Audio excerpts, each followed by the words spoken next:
Kejadian pasal 32 ayat 22. Pada malam itu Yakub bangun dan ia membawa kedua istrinya, kedua budaknya perempuan dan ke-11 anaknya dan menyeberang di tempat penyeberangan sungai Yabok. Sesudah ia menyeberangkan mereka, ia menyeberangkan juga segala miliknya. Lalu tinggallah Yakub seorang diri dan seorang laki-laki bergulat dengan dia sampai fajar menyingsing. Ketika orang itu melihat bahwa ia tidak dapat mengalahkannya, ia memukul sendi pangkal paha Yakub sehingga sendi pangkal paha itu terpelecok ketika ia bergulat dengan orang itu. Lalu kata orang itu, "Biarkanlah aku pergi karena fajar telah menyingsing." Sahut Yakub, "Aku tidak akan membiarkan engkau pergi jika engkau tidak memberkati aku." Bertanyalah orang itu kepadanya, "Siapakah namamu?" Sahutnya, "Yakub."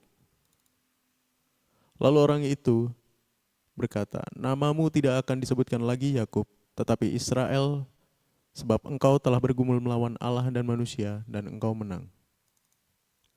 Bertanyalah Yakub, "Katakanlah juga namamu." Tetapi sahutnya, "Mengapa engkau menanyakan namaku?" Lalu diberkatinyalah Yakub di situ. Yakub menamai tempat itu Peniel, sebab katanya, "Aku telah melihat Allah berhadapan muka, tetapi nyawaku tertolong." Lalu tampaklah kepadanya matahari terbit, ketika ia telah melewati Peniel, dan Yakub pincang karena pangkal pahanya. Itulah sebabnya sampai sekarang orang Israel tidak memakan daging yang menutupi sendi pangkal paha, karena dia telah memukul sendi pangkal paha Yakub pada otot pangkal pahanya.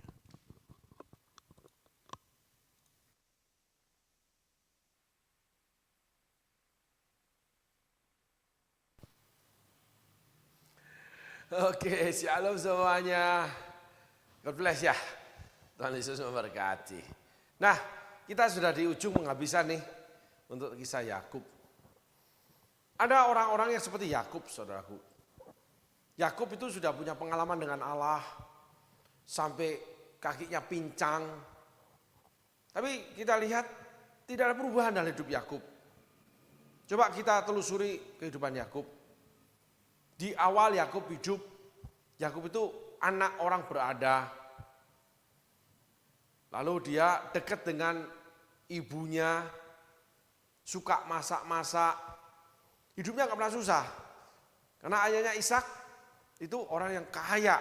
Kakeknya orang yang kaya. Mereka orang yang terkenal dan orang yang kaya di Timur Tengah. Bagi kakeknya, Abraham. Ya, raja-raja aja ditaklukkan. Jadi mereka keluarga saudagar yang berpengaruh pada negara-negara yang lain. Ada pertempuran 5 raja dengan 6 raja, di mana ponakan dari kakeknya, yaitu sepupu ayahnya, daripada Yakub, itu ditawan. Kakeknya datang dengan 80 orang saja, itu memerangi dan mengalahkan loh. Bukan satu raja yang dikalahkan. Betapa berpengaruh kuatnya Abraham itu. Dan keturunannya kuat. Abraham dikatakan bahwa kita kelas balik sebentar, saudara. Aku akan memberkati engkau dan menyertai engkau, keturunanmu seperti pasir di laut banyaknya, berkatmu seperti ini. Di dalam janji Allah ketika Abraham itu mentaatinya, janji Allah itu seperti sebuah paket, saudaraku. Jadi misalnya kita mendapatkan janji, aku ada kirim handphone, ada aku kirim makanan, ada aku kirim bolu. Kan itu enggak bolunya yang nyampe, bukan handphonenya saya nyampe, makanan nyampe. Itu semua kan dikemas. Semakin jauh, itu kemasannya semakin banyak dan semakin kuat. Demikian juga ikut Tuhan. Abraham, Ishak, dan Yakub itu kemasannya sangat kuat karena masa yang panjang dan perjalanan yang jauh dengan risiko kerusakan yang banyak, itu lapisannya itu banyak. Kalau saudaraku pernah kirim paket, ya, itu dari barang yang dikirim isi itu diberikan styrofoam di mana nggak bisa goyang, ya. Setelah itu diberikan dus, habis itu dikasih karton, habis itu dikasih plastik, habis itu dikasih peti, saudaraku. Supaya kalau terbentur petinya dulu. Kalau ada air, plastiknya yang melindungi. Gitu. Kartonnya untuk menahan styrofoam supaya jangan goyang. Kalau di dalam goyang nanti bisa rusak. Itulah ketika kita mentaati perintah Tuhan, saudaraku.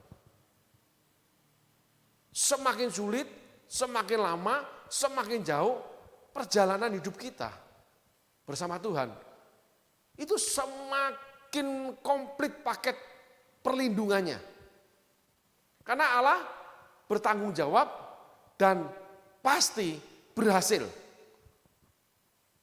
Bukan harus, pasti jadi. Nah, untuk kepastian jadi, semua dipersiapkan. Allah adalah Allah yang preparing. Allah yang mempersiapkan segala sesuatu. Sampai detail. Gitu. Dari kesehatan, kehidupan, semuanya, lingkungan, teman-teman, udara, semua Tuhan berikan. Termasuk perawatan. Dia tahu kapan kita akan sakit. Dia tahu bagaimana kita nanti mengurus sakit itu. Dia sediakan seluruh paket komplit. Dokter, obat, biaya. Permasalahan akan terjadi. Kalau barang ini dalam perjalanan ngawur. Karena barang ini barang hidup. Manusia. Sama dengan yang namanya kalau mengirim burung, ya, mengirim ikan. Nah, ikan itu kalau dikirim semua dipacking, saudara, sampai antar negara. Dan kecepatan pengiriman itu diperhitungkan, diberikan oksigen, dibungkus plastik, dibungkus lagi sampai dimasukin dan ini sampai ke peti, sampai ke kontainer yang terakhir. Tapi ikan ini berontak terus, lompat sana lompat sini sampai oksigennya cepat habis, mati dia.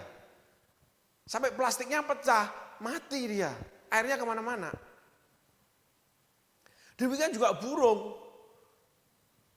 Di dalam kurungan, dalam paket perjalanan ke tujuan, terbang nabrak sana, nabrak sini, kandangnya ditabrak terus. Patah semua, luka, nggak ada yang tahu, mati. Demikian juga kalau ikut Tuhan. Ketika saudara memberontak, seperti ikan yang tabrak tuh sana sini, berenang, jebrat, berontak toh. Mungkin panik, mungkin takut, tapi mungkin juga nggak mau. Gitu.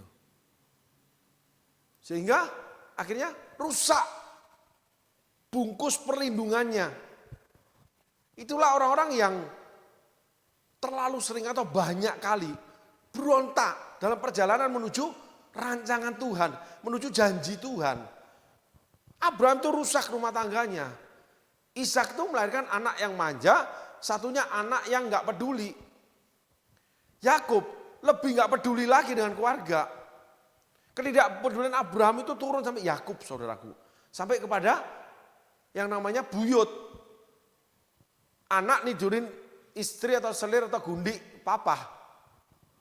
Kan 4 perempuannya Yakub. 2 namanya budak, 2 istri. Enggak karuan, saudaraku. Ketidakpedulian itu nurun.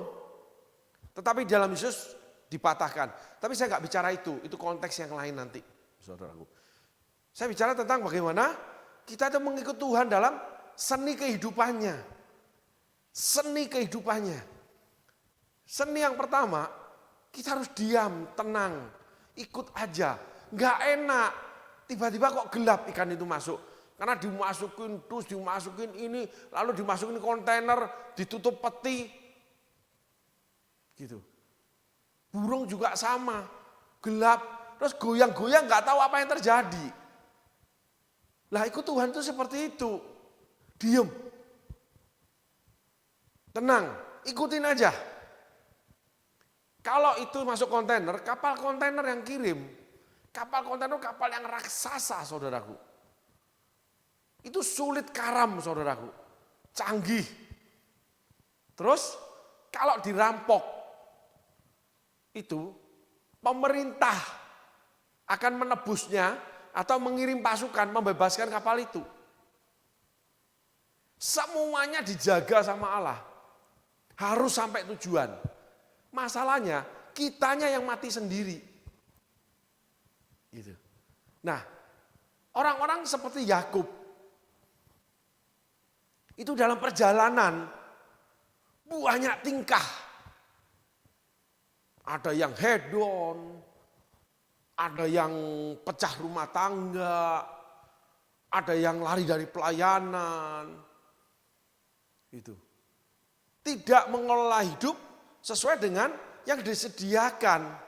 Karena ketika dalam perjalanan itu pasti kalau ikan disediakan oksigen yang bisa tahan sudah dihitung sekian hari. Jadi pasti nyampe. Kalau burung disediakan makanan sekian hari, bahkan tempat dia buang kotoran pun udah dirancang supaya tidak meracuni. Atau dibuat puasa dulu.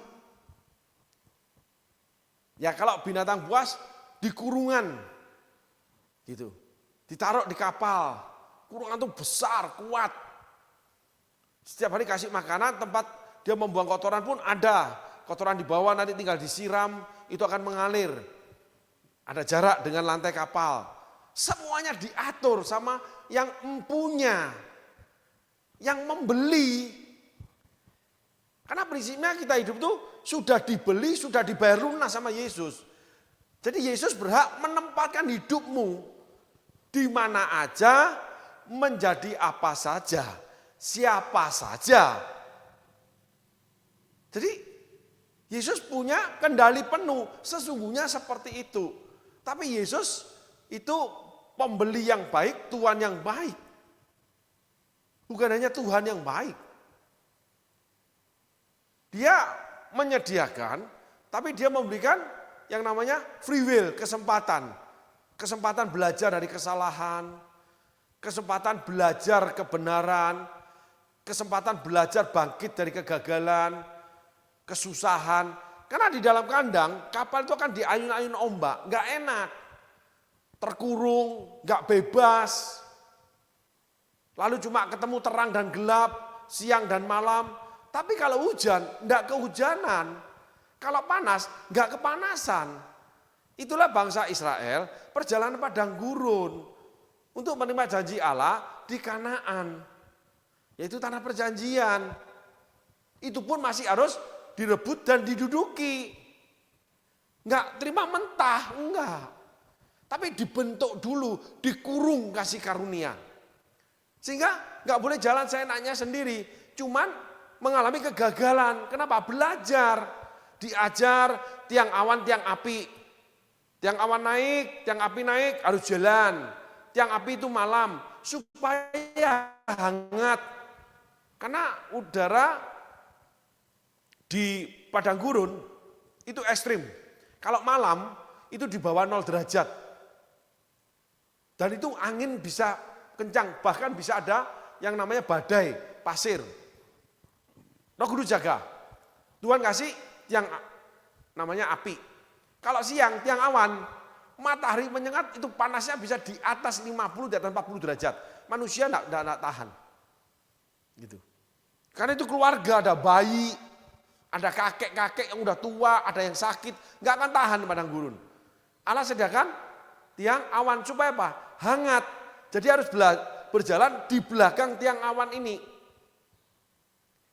Jadi harus mengikuti tiang awan ini jalan, tetapi harus mengikuti bayangan tiang awan ini supaya apa? Nggak langsung kena terik matahari. Tiang awannya tinggi, tiang apinya tinggi, gitu saudaraku. Nah, semakin jauh dari tiang awan, tiang api, itu semakin yang namanya agak sedikit, bahkan di ujung agak sedikit panas, agak sedikit ini. Gitu. Tetapi semuanya dapat. Lalu diajar bongkar pasang kemah dari manusia. Jadi kerohanian itu diajar oleh manusia. Firman Tuhan berikan firman pada manusia. Ada yang diajar langsung, ada. Tetapi pengurapan itu akan mengajarkan kamu. Ya, Elia itu ada, tapi tidak banyak. Kita ambil yang namanya generalnya aja dulu. Supaya kita jangan tersesat. Ada orang yang memang selalu merendahkan pastor, selalu menganggap rendah orang rohani, selalu menganggap unggul dengan senior-senior. Ada di dalam Alkitab itu nggak bisa begitu. Ada pemimpin 10, 50, 100, ada kepala puak, kepala suku, gitu. Semua tertata rapi, Allah yang berikan. Tetapi belajar mengenal Allah itu dari Musa, 70 tua-tua, belajar packing yang namanya kemah, belajar dari Musa, karena Musa panglima tentara yang biasa berkemah lalu berperang. Bagaimana makan di padang gurun, yang air sangat sedikit, tapi Allah berikan batu yang keluar air. Pakaian tidak pernah rusak, sepatu tidak pernah jebol. Itulah mujizatnya. Butuh makan daging dikirim burung puyuh, setiap hari 4-5 mujizat. Nah kalau memang kita mau taat, hidup di padang gurun, di bawah pimpinan Allah, tiang awan, tiang api, itu kita harus bisa menempatkan diri. Nah ini yang ada yang salah. Ngalir aja, enggak. Kita diajar oleh manusia, setelah itu kita harus belajar dari pelajaran yang diberikan guru-guru, pester-pester, kakak rohani, orang-orang yang lebih dahulu dari kita, senior-senior, belajar dari khotbah-khotbah, pengajaran, kesaksian. Tuhan pimpin dari sana. Lalu hidup ini rapi, anak walaupun rohani tunduk sama orang tua, istri walaupun mendapat karunia Roh Kudus tunduk sama suami. Suami walaupun pemimpin pelayanan tapi mengasihi istrinya. Kalau berbuat jahat, kalau berbuat kasar, doanya tidak diterima Tuhan. 1 Petrus 3 ayat 7. Gitu. Nah, semua itu ada namanya aturan mengurung kita harus melakukannya. Menjadi anak Tuhan, terus mengikut kehendak Tuhan, itu enggak liar. Enggak bisa semua menetapkan aturan sendiri, enggak bisa semua mau sendiri. Ada aturan namanya rumah tangga, aturan sesama, aturan banyak sekali aturannya. Alkitab menetapkan. Ada aturan bagaimana penyembahan kepada Allah, bagaimana memberi kepada Allah, bagaimana memberi kepada sesama, bagaimana tentang harta milik, semuanya itu ada saudaraku. Jadi enggak terus sakarepe dhewe gara-gara dipakai Tuhan punya penglihatan, bisa bernubuat, lalu bisa memimpin komsel lah, departemen misi lah. Lalu mulai melangkai namanya komandan atau pastor. Junior pastor mulai enggak menganggap senior pastor. Enggak begitu, saudaraku. Sehingga kalau kita tidak menuju tujuan Allah, di dalam visi dan misi Allah, kita itu dikurung saudaraku. Di sebuah namanya kendaraan perjalanan, yaitu rencana Allah, bimbingan Roh Kudus, di mana di dalamnya kita itu dikandangin. Tapi diurus. Kalau benar-benar kita ikut Tuhan benar, punya hati yang taat, yang rendah hati, mau dipimpin Roh Kudus, mau melakukan firman, kita pasti mau dipimpin manusia. Ada Elia, ada Nathan, ada. Tapi enggak semuanya Elia, enggak semuanya Nathan. Paulus juga tunduk dengan Petrus, dengan Yohanes, dengan Yakobus, 3 soko guru. Dia bawa Timotius ke Yerusalem, ditulis. Lalu dia ngomong, Timotius kamu cukur, daripada nanti kamu jadi batu sandungan. Karena adat Yahudi sebelum masuk bait Allah harus cukur rambut, harus rapi. Padahal Allah enggak nulis harus cukur rambut rapi, enggak ada. Tapi dah kamu keinginan tua-tua nih, ikutin aja, manut aja. Cukur rambut enggak akan kehilangan apa-apa kamu kok, rambut akan tumbuh lagi. Nurut itu enggak akan kehilangan apa-apa kok. Kecuali dibawa pada yang lain ya, yang salah ya, itu beda perkara. Lalu Paulus melaporkan seluruh pelayanannya dia. Setelah itu dia berangkat lagi pelayanan lagi. Paulus yang dipakai luar biasa, yang dapat tuntunan luar biasa, seseorang yang dikhususkan Tuhan, itu melaporkan pelayanannya. Jadi di dalam Alkitab tidak ada pemberontakan, tidak ada perlawanan, ada struktural ilahi. Kita harus hormati karena Tuhan menghormati struktural. Sehingga setiap pemberontakan kepada Tuhan juga terhadap manusia itu tidak akan dilegalisasi sama Tuhan. Yakub itu mengadakan pemberontakan. Saudaraku, Yakub memaksa Allah.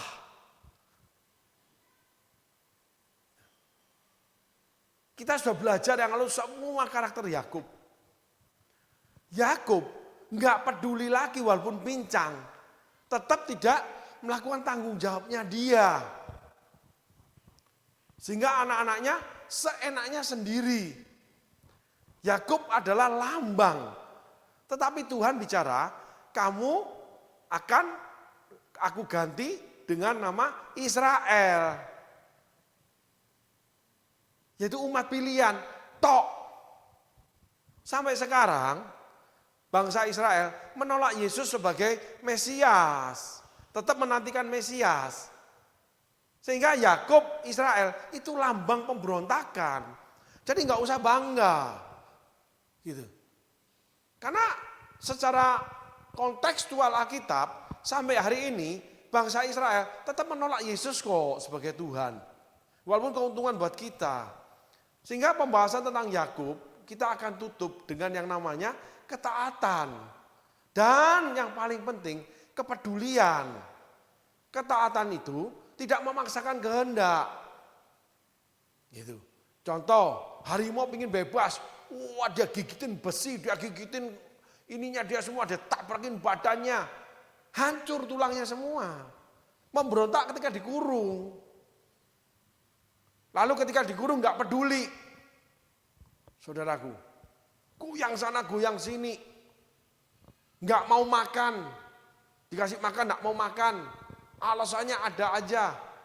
Akhirnya banyak yang mati di padang gurun, mati dalam perjalanan mengikut Tuhan, saudaraku. Masuk padang gurun semua, nggak ada yang nggak masuk padang gurun. Sekolah Roh Kudus, sekolah kehidupan, pendidikan firman Allah. Melatih jiwa kita tunduk pada firman Allah. Melatih hati sanubari kita supaya tetap di dalam terang Tuhan. Langkah kita dalam pimpinan bimbingan Roh Kudus. Semuanya itu diajarkan dalam perjalanan 40 tahun, saudaraku. Setengah dari perjalanan masuk tanah perjanjian. Jadi yang nggak lulus setengah, semuanya mati di padang gurun. Itulah kisah Yakub, saudaraku. Yakub akhirnya masuk ke Mesir. Yakub itu sudah di tanah perjanjian tapi belum memilikinya. Cuman berada di tanah perjanjian. Sehingga banyak orang yang seperti Yakub merasa sudah kaya, merasa sudah diberkati Tuhan, merasa sudah dipakai, merasa sudah pelayanan. Tidak. Karena tanah perjanjian harus rebut dan duduki. Tetapi karakter Yakub membawa bangsa Israel ke Mesir, bukan di tanah Kanaan. Jadi urut Kasdim sama Terah ke Haran, Terah mati, dari Haran ke Kanaan dengan Abram yang menjadi Abraham. Ya. Nah, setelah itu sampai ke cucu namanya Yakub. Akhir hidupnya bawa buyut ke Mesir. Udah masuk tanah Kanaan, balik lagi ke Mesir. Enggak ke Urus Kadim. Tuhan enggak pernah mengulang ya. Tapi masuk dalam persiapan dijajah 400 tahun. Perjalanan padang gurun 40 tahun, merebut tanah Kanaan 40 tahun. Dijajah 400 tahun. Coba saudaraku perbandingan. Yang enggak bisa menerima janji Allah sesungguhnya. Kalau engkau tidak setia dengan harta orang lain, bagaimana kamu akan setia dengan hartamu sendiri? Kalau engkau tidak setia dengan hartamu sendiri, bagaimana mau setia dengan harta yang lain? Sebenarnya itu bisa di-compare. Kita tidak setia dengan panggilan kita memberi tidak setia, melayani tidak setia, banyak memberontak terhadap aturan-aturan yang Allah tetapkan, baik dari Allah sendiri, baik dari Alkitab, baik pendengaran firman Tuhan, baik dari para pemimpin rohani kita. Saya bukan membanggakan, meninggikan, mengkultuskan, apalagi mengokohkan seorang pemimpin rohani, tidak. Imam Eli itu mati 3 turunan langsung kok. Saul tuh mati semua kok anak-anak laki-lakinya. Biliam tuh mati ditembus tombak perutnya. Banyak pemimpin rohani yang naas tragis hidupnya. Termasuk kematiannya. Tetapi kita bicara orinya. Kita bicara yang namanya yang utuh dari Allah dulu. Kalau itu kerusakan manusianya saja yang salah. Sehingga ketaatan, pengikutan akan Tuhan itu membutuhkan waktu yang panjang. Lalu masuk tanah perjanjian. Itu banyak pertempurannya. Ketika udah diberkati, itu ketemu dengan bangsa-bangsa Kanaan. Enggak tanah perjanjian, cuma udah menginjak diberkati. Nah nanti merebut dan menduduki perjalanan yang sama dengan 40 tahun padang gurun. Sekolahmu 20 tahun, ya nanti merebutnya 20 tahun. Karena 40 tahun saudaraku. 2 kepemimpinan berbeda, situasi yang berbeda. Bukan pemimpin rohani yang berbeda, tidak. Situasi berbeda. Ketika waktu sekolah padang gurun, itu ketaatan kepada pemimpin, pada Tuhan, kepada Musa. Terus ketaatan pada tanah perjanjian, ketaatan terhadap Yosua yang menerima suara Tuhan. Kalau padang gurun mengelola kehidupan, rumah tangga dan sebagainya, nggak ada yang lain. Kalau tanah perjanjian mengangkat pedang, melatih diri menjadi tentara, mulai melayani Tuhan, mulai dijadiin berkat dari berkatnya, belum menduduki. Setelah Yosua itu selesai, dia bagian harta, lalu Yosua meninggal, ketika menerima harta masing-masing, bukan tanah perjanjiannya. Jadi tanah perjanjian itu diberikan kepada suku ini, setiap suku berikan pada puaknya, setiap puak diberikan kepada setiap anggotanya. Dan itu puluhan juta dibagi-bagi di petak-petak. Jadi Ruben sebelah sana, tapi Ruben itu berapa rakyatnya? Dibagi tanahnya. Enggak tanah perjanjian utuh, enggak yang menjadi paling kaya, paling hebat, paling dipakai. Enggak. Sebagian roti kecil. Itulah makna perjamuan kudus yang terpecah. Maukah kau jadi roti yang terpecah bagiku. Nah lalu menjadi berkat.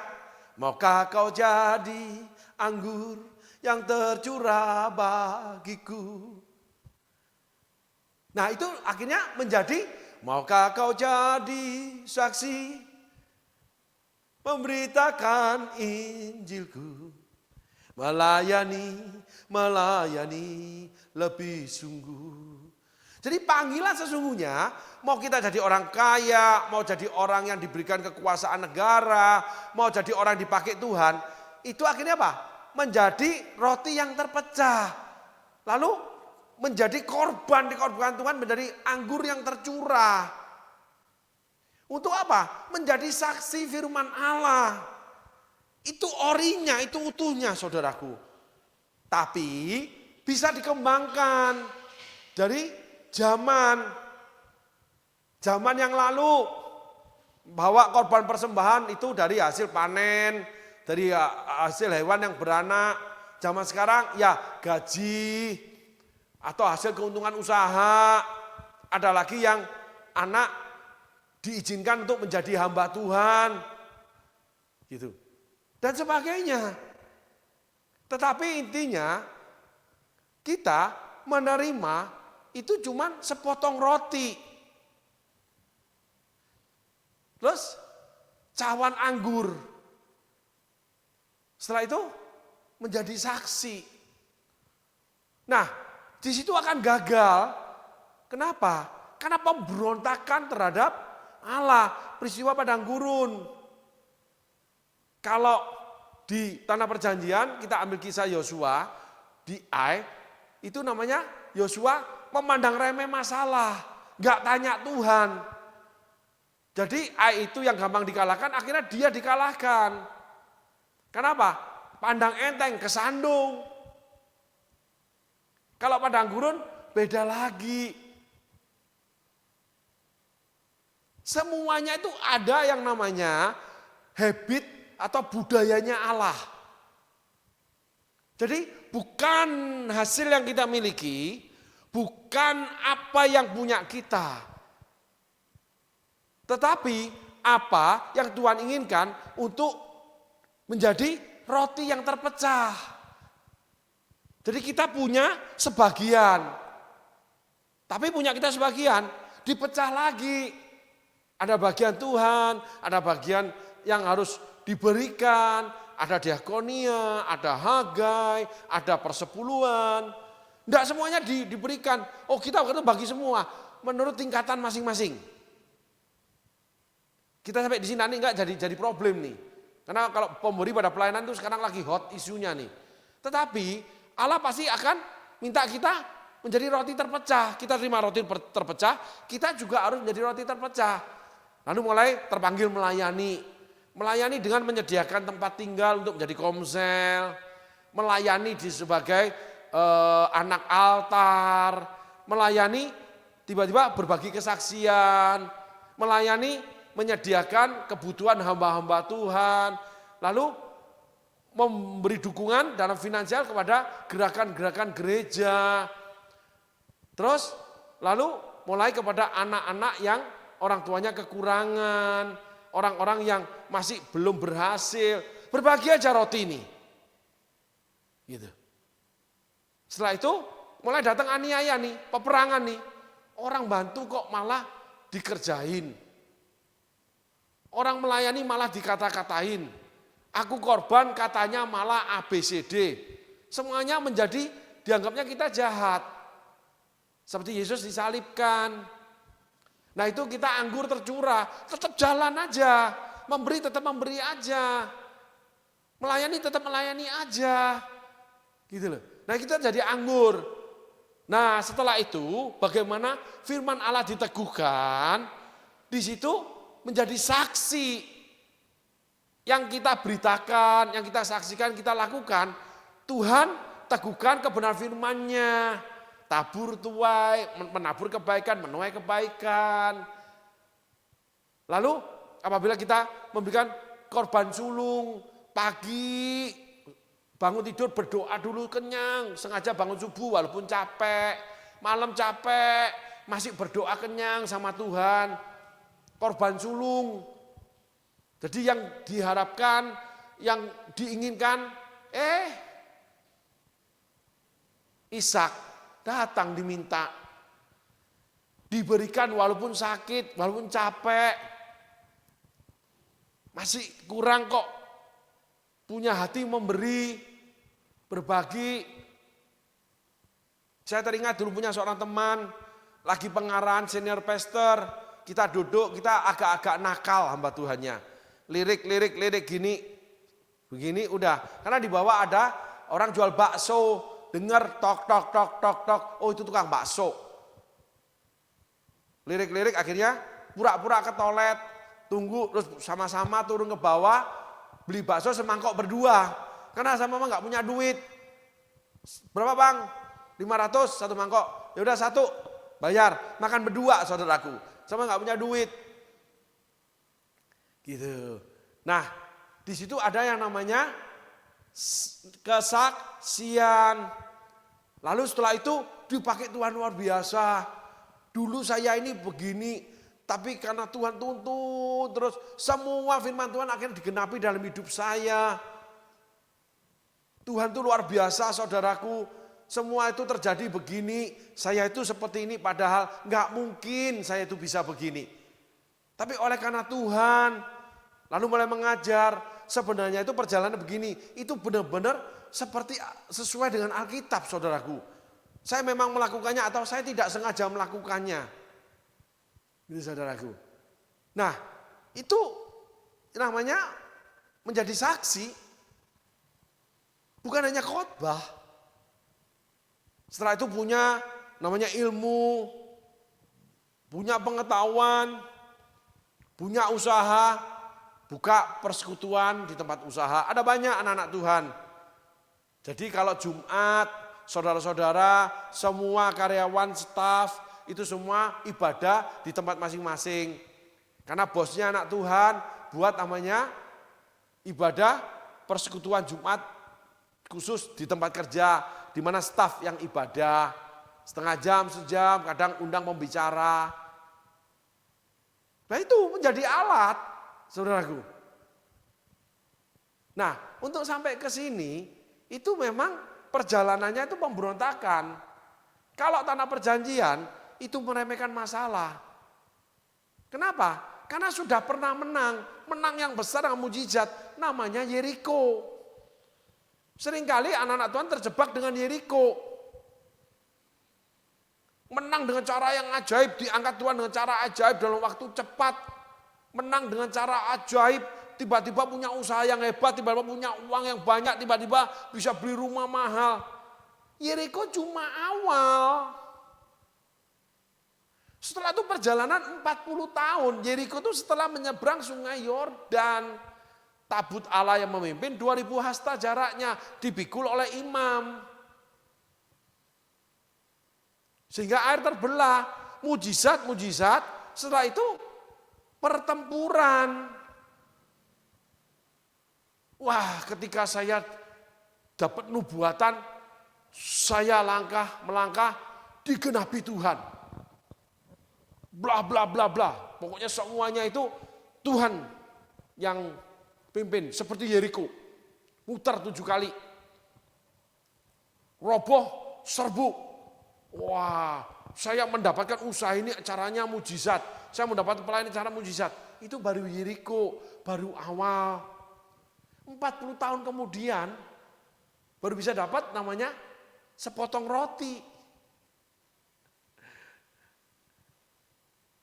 Lah, ini yang kita harus juga menjadi pertimbangan, pemikiran, sehingga membuat kita itu nggak merasa udah deh, nggak merasa berhasil, nggak merasa udah selesai,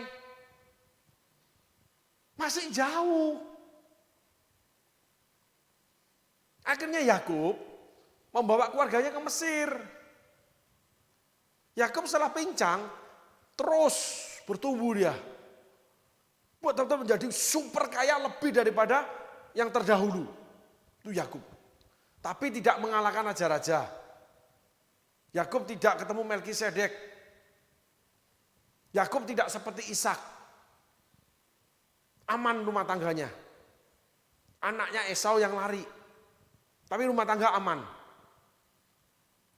Yakub berantakan, saudaraku.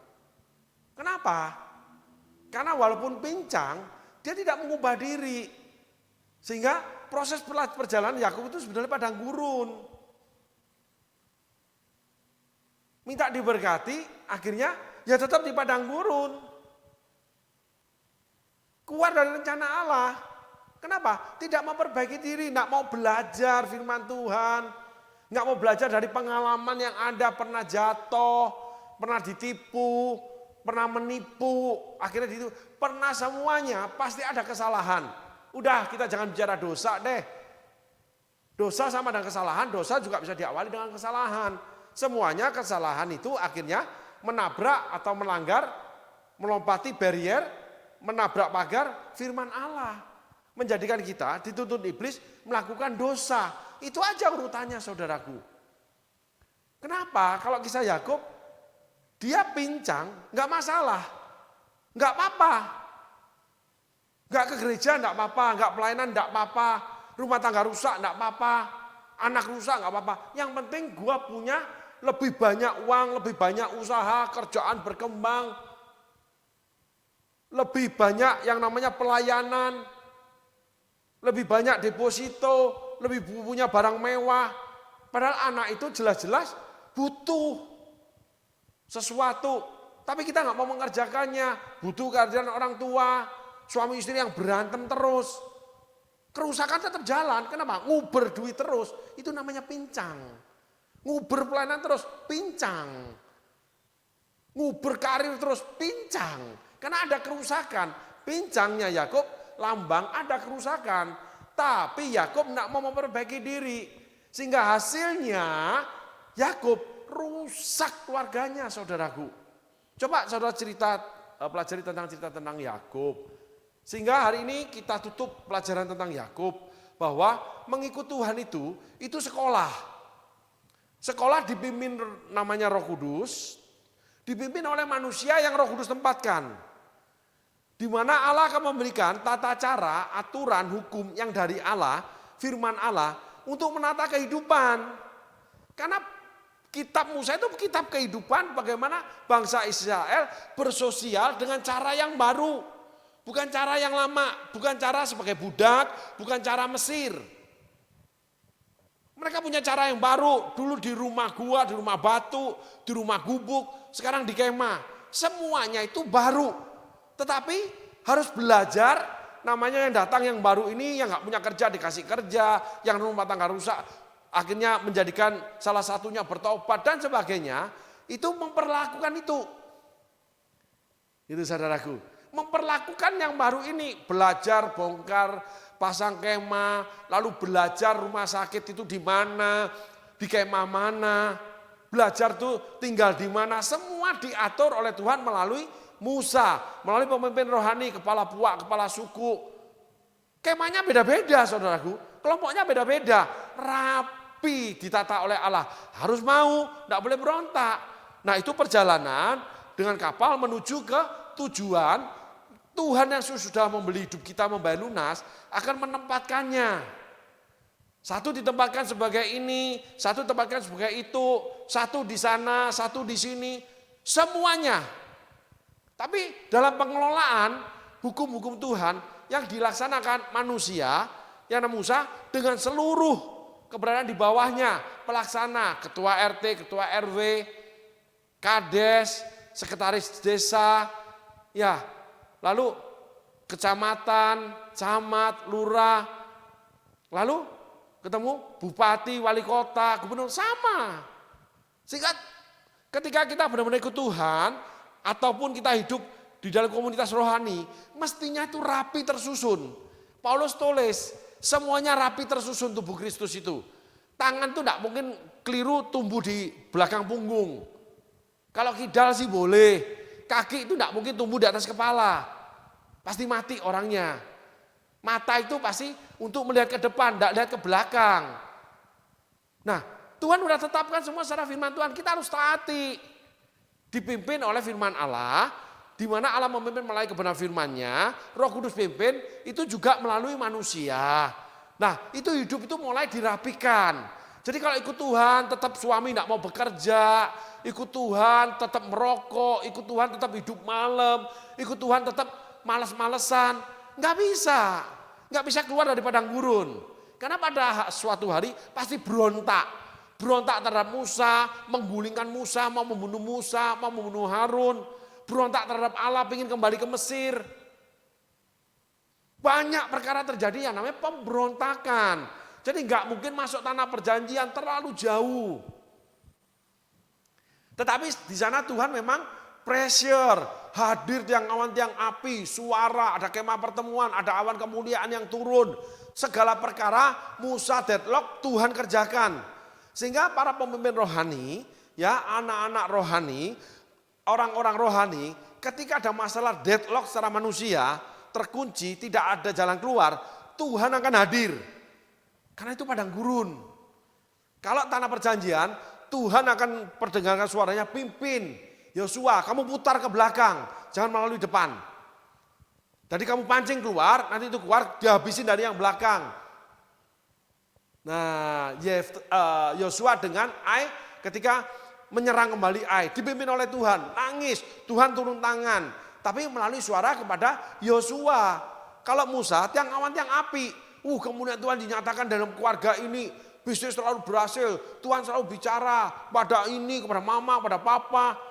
Wah semuanya hebat, pelayanan juga, gereja dipimpin luar biasa, Tuhan bicara, lawatan terjadi. Itu padang gurun. Setelah itu terjadi pendisiplinan. Sehingga banyak gereja awalnya bertumbuh, berkembang luar biasa karena Tuhan bekerja luar biasa, akhirnya gugur. Kenapa? Pak, semuanya berontak, banyak yang berontak. Termasuk pemimpinnya berontak dalam rencana Allah. Kalau tidak, Allah akan membangkitkan generasi baru. Allah akan memberikan jalan yang baru. Belok kamu, jangan lewat situ, kamu lewat sana. Dan Allah itu jelas hadir semua hadir. Kemewahan Allah, kemuliaan Allah dicurahkan itu padang gurun. Kalau tanah perjanjian tidak, saudaraku. Setelah menduduki tanah perjanjian, ya setelah dipimpin Tuhan melalui suara-suara Tuhan, melalui doa, Yosua itu berdoa. Nah setelah itu harus dikerjakan. Tanah itu subur, jadi apapun dilakukan, itu menjadi peternak, menjadi petani, menjadi pedagang, menjadi yang punya kapal, disebutkan semua sama Yakub nanti. Itu hebat saudaraku. Tetapi mereka bekerja secara duniawi. Enggak mungkin bayar anak sekolah dengan namanya Shalom ke tata usaha sekolah lalu lunas. Bayar kuliah, ya kita datang menghadap ke rektor, Shalom, rektor bilang udah lunas. Tidak. Termasuk dengan karunia Roh Kudus. Sampai bahasa roh pun rektor bilang tidak bisa terbayar. Kalau orang Kristen gitu semua, enggak bayar sekolah nanti semua ini. Gitu. Nah, itu dikerjakan secara manusia. Nah, di situ baru kita keluarlah kemakmuran dari Allah, saudaraku. Nah, kita tutup ini, kisah Yakub ini, kita nggak boleh peduli dengan peristiwa di mana kita mendapatkan kepincangan. Ada kesalahan. Walaupun kalau Yakub itu karena Yakub memaksa Allah, minta diberkati. Sehingga Yakub bergumul sama Allah, Allah pukul pincang. Namun kita belajar dari Yakub, hasil akhir hidup Yakub buahnya tidak baik. Anaknya luar biasa, tidak karuan. Yakubnya itu tetap baik. Karena bertemu dengan Tuhan. Dia menjadi buta, di atas tongkatnya, dia pakai tongkat, dia bernubuat. Sebelum dia mati. Tetapi dalam perjalanan akhir hidupnya, dia membawa keturunannya ke Mesir. Lalu dijahati sama orang-orang Mesir atau orang-orang dunia. Anak keturunan kita ketemu dengan kejahatan-kejahatan dunia. Orang-orang dunia, pemimpin dunia yang jahat saudaraku. Nah itu kisah Yakub. Sehingga kisah Yakub ini kita mengambil ada dua hal. Di mana yang pertama kita ini memaksakan kehendak kita. Yang kedua kita tidak peduli dengan kehidupan kita di mana ada kerusakan.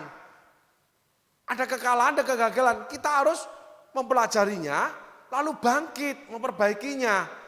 Sehingga akibat daripada kerusakan itu tidak terus sampai akhirnya anak cucu kita dihukum. Satu tambahan saudaraku, saudara pelajari bahwa Alkitab banyak menulis engkau dan keturunanmu. Nah ini kita harus cermati saudaraku. Sehingga ada namanya anak-anak orang-orang rohani, anak-anak orang-orang yang pelayanan, bahkan anak-anak hamba Tuhan, akhirnya hidupnya enggak melayani Tuhan. Hidupnya jadi orang dunia. Saya ketemu sebuah gereja, saudaraku, saya tutup dengan kesaksian ini. Di mana gereja itu dibangun oleh seseorang dari Belanda sebetulnya. Orang asing Belanda, tapi tinggal di Indonesia menjadi Indonesia. Membangun gereja ini dengan susah payah saudaraku. Karena ketika saya masuk gereja, si pendiri ini sudah enggak ada, yang ada istrinya buta. Dan akhirnya terpilihlah seseorang menjadi gembala. Dari nol. Cerita kesusahan hidup ketika melayani Tuhan. Gitu. Nah, ketika papa mau meninggal, nggak ada anak satupun yang mau melayani Tuhan. Mereka tawar hati, pahit hati. Gitu. Mereka tetap ke gereja, tapi mereka menjadi pengusaha-pengusaha semua. Gitu. Nggak ada yang rindu melayani Tuhan, nggak ada. Saudaraku, aneh kan? Anaknya ada beberapa, gitu. Walaupun mereka diberkati secara dunia. Nah, sedangkan Alkitab mencatat imamat Lewi itu turun. Panggilan pelayanan turun kepada anak cucu kita. Pasti ada yang dipanggil, gitu. Pasti.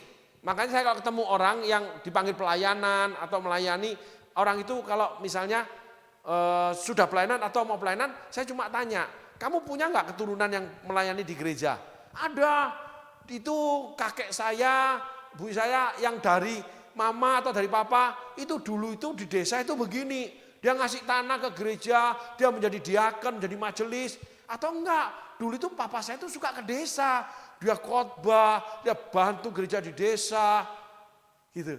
Oh iya, itu engkong itu dulu aktivis gereja. Pantesan Tuhan panggil kamu melayani. Itu imamat Lewi. Imamat Lewi menerima hak khusus yang turun. Saudaraku, sukunya ini turun, suku Lewi ini saudaraku.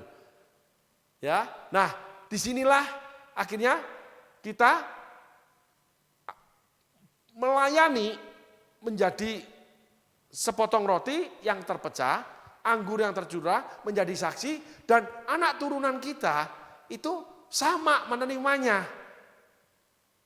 Jadi anak cucu turunan kita itu nggak usah balik ke padang gurun, nggak usah merebut tanah perjanjian, karena sudah diberikan haknya, saudaraku. Yaitu menerima hak waris sebagai Lewi. Gitu. Lewi itu apa? Orang-orang yang melayani kemah suci Tuhan, tetapi diberkati dari dunia rohani. Itu tidak bicara tentang bagaimana seseorang yang orang tua melayani lalu tidak boleh bekerja, tidak. Berkat ilahi akan menyertai dia. Karena orang tuanya, kakeknya itu menanam yang namanya benih yang dari Allah. Gitu. Tuhan yang akan menyediakan benih bagi sang penabur. Sehingga kalau kita melayani Tuhan, benih itu dari Tuhan. Dalam bentuk apapun, uang kah, khotbah kah, apapun. Nah itu menjadi ilahi. Apa yang kamu lepaskan di bumi akan terlepas di surga. Apa yang kamu ikat di bumi terikat di surga. Kita terikat dengan Allah di bumi, terikat di surga. Sehingga anak cucu kita juga akan dipanggil melayani, diikat Tuhan dalam benih-benih kerajaan surgawi. Di dalam kuasa kerajaan Allah. Sehingga anak kita tetap punya hak imamat, menerima warisan daripada orang tuanya atau yang di atasnya. Amin saudaraku. Tuhan Yesus berkati. Terima kasih. Ganti ini, Fer.